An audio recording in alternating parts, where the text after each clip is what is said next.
No niin, uusi päivä ja uudet kujeet. Tuonne tullaan tuommoiset haitat, jotka pitää sitten sivuttain sillä suunnalla tuon kömmänä silloin, kun se puottaa siihen kyytiin. Toki sinne tullaan vanttilukitukset sitten eteen ja taakse. Kuorma on varmasti yhtä puuta, mutta sitten pitäisi alkaa seuraavaksi tekemään tuo holovi tuohon lokarin päälle ja sittenpä se olisi, että voi laittaa kehikon lattialle ja vie kärrin pihalle ja alkaa sitten kasvattamaan tätä vähän ylöspäin. Nyt on siellä nuo holovit tuosta lokarien päältä heftattu kiinni ja nyt se sitten on siinä kuosissa, että voipi nostaa se lattialle ja ruveta sitä suunnittelemaan sitä itse kömmänä rakennetta siihen. Tuohon on tarkoitus, kun tuo 30 millistä putkea, niin saa foamilla laitettua nuo eristeet kauttaaltaan sitten tuonne putkiin porraalle reikä, että saa suhautettua sinnekin vähän se. Ja sitten vielä sisäpuolelle tuolla toinen 30, eli 60 milliä olisi tarkoitus saada eristettä ympäriinsä siihen. Tarkenisi vähän viileämmälläkin sitten maijalle siellä. Jo vain.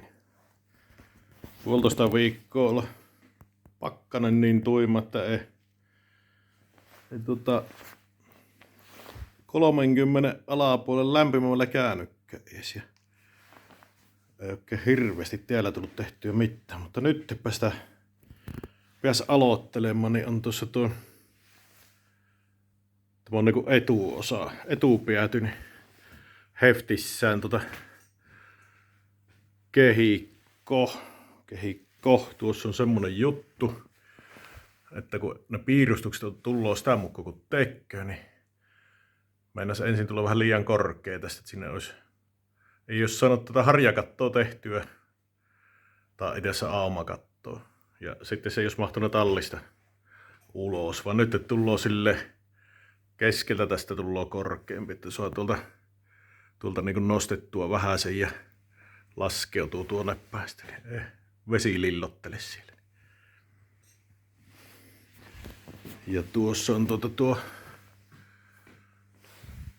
tuolta nurkasta nyt tuo pätkä vetästy tuohon ja sen kokoinen siitä nyt sitten tullaan, että kohta päässä sitten miettimään, että tekeekö tästä niinku mihinkä sekin oven tekisi ja että mitenkä tämän sisustuksen laittaa.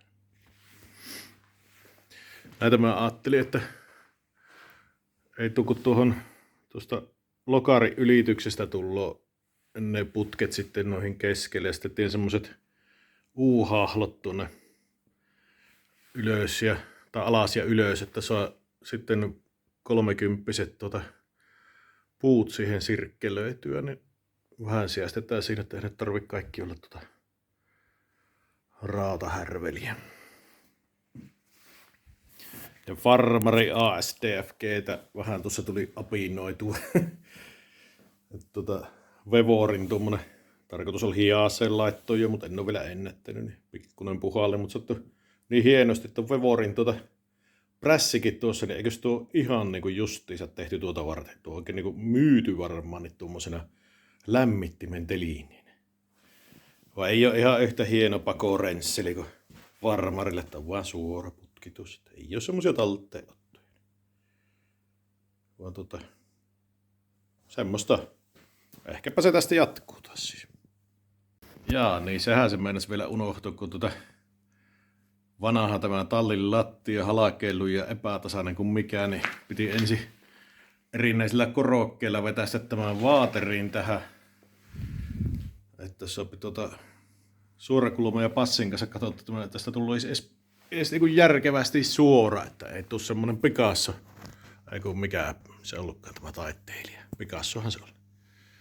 Semmoista systeemiä, mutta joo, näihin kuviin.